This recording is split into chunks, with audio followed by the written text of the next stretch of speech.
Au lendemain des victoires du Front populaire en 1936, l'avenir semble radieux. Pourtant, très vite, le gouvernement de Léon Blum chute et en 1938, les décrets-lois Daladier remettent en cause les 40 heures. En riposte, la CGT lance une grève générale le 30 novembre 1938 qui débouche sur un échec retentissant. La répression est immédiate.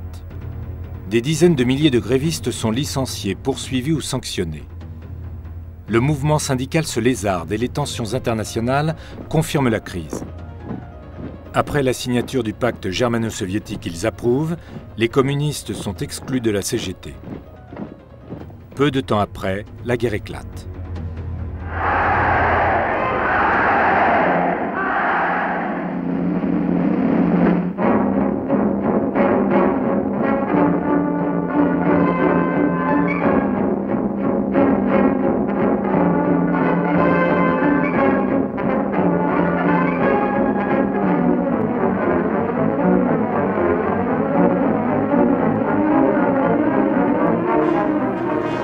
La Deuxième Guerre mondiale plonge le mouvement syndical dans la tourmente.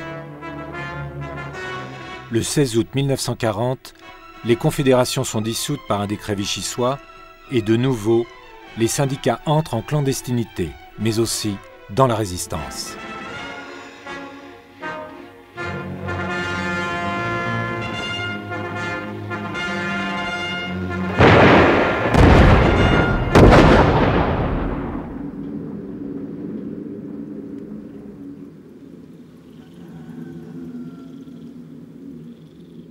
Les syndicalistes sont les premiers internés, ils sont emprisonnés et mis dans des camps.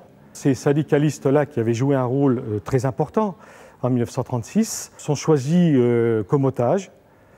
Et les Allemands avaient averti que tout soldat allemand qui serait tué, il y aurait 50 otages de fusillés.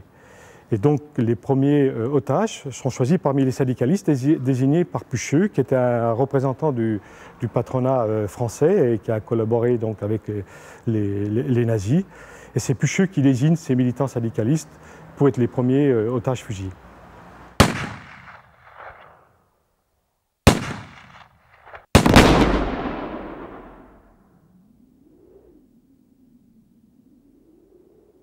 Le patronat n'a jamais pardonné à la classe ouvrière ces grandes conquêtes sociales qu'il venait d'obtenir en 1936. Ils ont voulu jouer une pierre deux coups, donc sanctionner lourdement le mouvement syndical pour ces conquêtes et à la fois collaborer pendant toute la période de la guerre. En 1943, les anciens de la CGTU et de la CGT, fortement impliqués dans la résistance, décident la réunification syndicale dans une nouvelle CGT clandestine. Elle retrouve vite son efficacité dans l'action.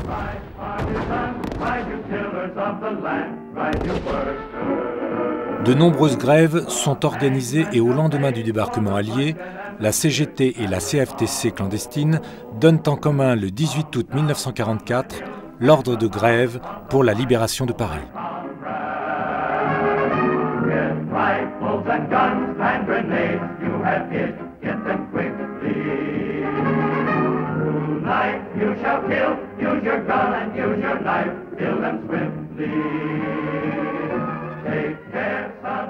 Au lendemain de la guerre, les confédérations syndicales sont rétablies et occupent désormais une place plus importante qu'avant le conflit, à la mesure de leur participation à la résistance.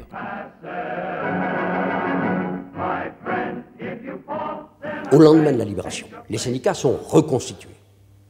Et la quasi-totalité des travailleurs, leur très grande majorité des travailleurs syndiqués, se retrouvent à la Confédération Générale du Travail, unique. Et ils sont environ, nous sommes environ 5 millions d'adhérents à la CGT.